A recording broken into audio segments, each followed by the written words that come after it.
Posible umanong abutin pa ng halos isang buwan bago maibalik sa normal ang daloy ng kuryente sa munisipyo ng Cuyo at Magsaysay dahil sa mga natumbang mga poste ng paliko matapos na bayuhin ng Bagyong Tino ang naturang mga bayan. Sa panayam ng news team kay Paliko Cuyo Satellite Office OIC, Gis de la Cruz anya na sa 100% ay halos na sa 80% mano ang nasira ng Bagyong Tino. Halos na sa 15 poste ng paliko mano ang natumba at hanggang sa ngayon ay wala pa ring kuryente ang naturang mga bayan.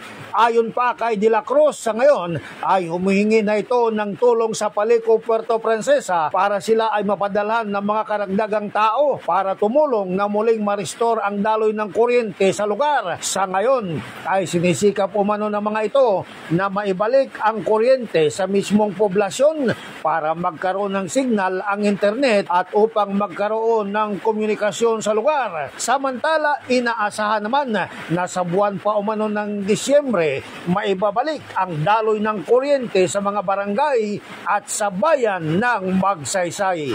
Bing Bataga, Basta Radyo, ibandera mo!